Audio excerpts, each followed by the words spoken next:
Hi, I'm Becky Nunn, and I'm here as a guest designer with Cynthia at Artbeads.com. And I'm going to do a little mini tutorial that's going to show you how you could use the different bead caps.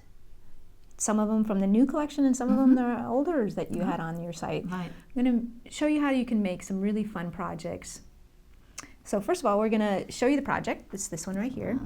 And Cynthia, these are using some of the new bead caps that we have just released. These guys right here, and these up here were some of the ones that you already had in your product line. So I went online and built out this really fun project for us to do. And I'm going to make one and you're going to make one. Yes. But let's talk a little bit about these just a little bit, as you can see that you can do all kinds of fun combinations. Not only just for earrings, but you can make charm bracelets or very simple little pendants for beads. And they're just so much fun. Just taking a lot of these same elements that we're going to be working with on this project, but just stacking them different, doing different color combinations, different bead combinations, and all of these are the beads that you guys have on the artbeads.com website. Really cute. These are super fun. Check these out. Loved that. Yes. These are some of the beads that I had found on the site, and they just look so great with that copper and gold combination. And also mixing in the little faceted beads. There's just make for a really elegant, fun, funky, all the above. They have a lot of personality. That's They do. for sure. It's like you see something in those earrings. It's not just a pair of earrings. You see it. I don't know.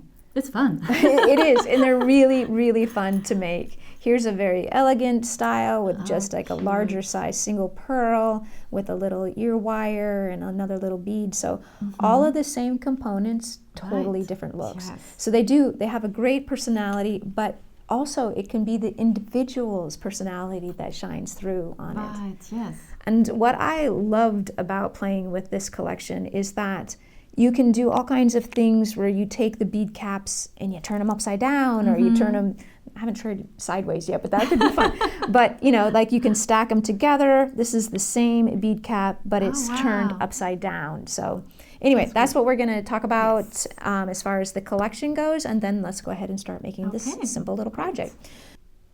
So this is the project that we're going to be making together. So the first step is we're going to go ahead and clear our space. We have a nice clean surface to work with, and we are going to need, I think we're just going to need we'll need 2 pairs of needle nose pliers for opening and closing our jump rings, and a pair of flush cutters for cutting our wire. And so you're seeing one set, she's got one set, so this will make a pair.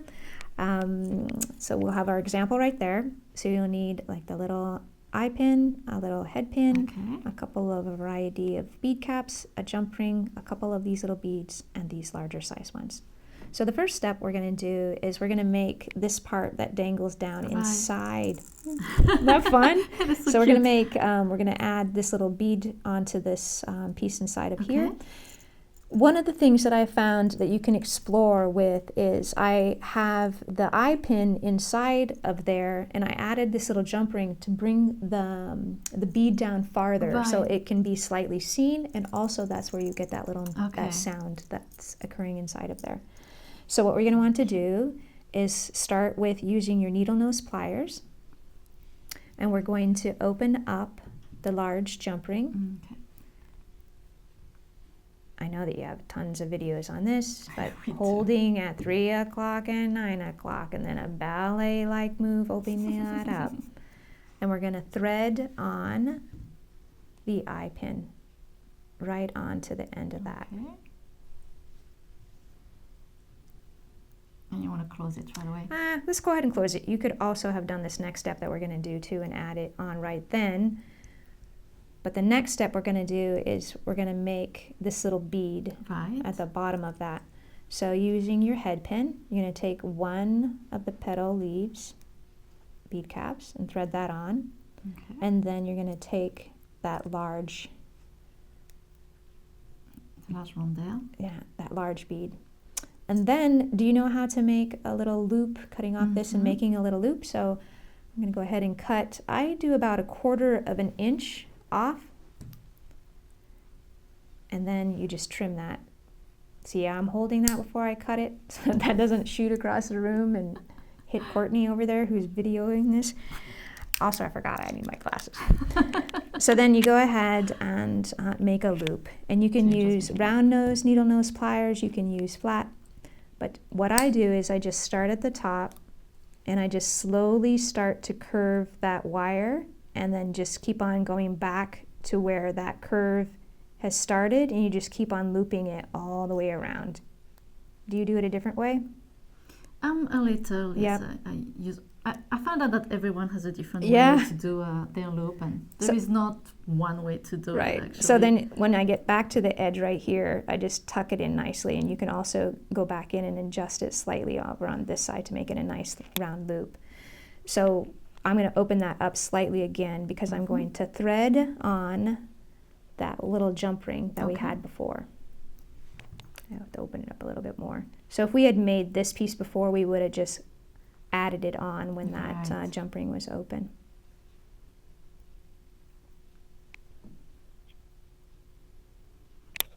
All right, so then you close up that. And now we have that piece dangling down, so that'll be the inside of that piece. Then with these larger size bead caps, we're going to take those and we're going to stack them on top of each other, and so they're overlapped like we're seeing here. And you push on them. You push them up inside of there, right? Yes.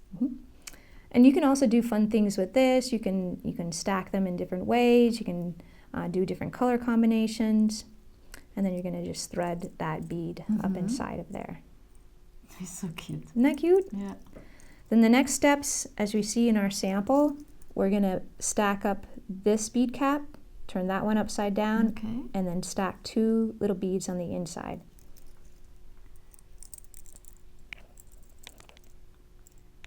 So the medium. The medium size one, and then this guy is upside down, and then 1 bead. Do I have one piece? Yes, that's mine. There we go. She was being too polite because she didn't want to point out. Scusi. Then we're going to turn that bead cap upside down too and thread him on, or her, and then that one. And now we have. Okay.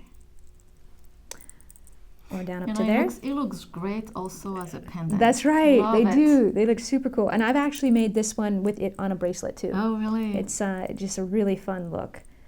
Then the same as we did with this piece down here, we're going to have 1/4 of an inch. Where we're going to use our flush cutters, and we're going to create another loop right on the top here. And I'm going to show you how I make my simple loop. So actually, I have, thank you.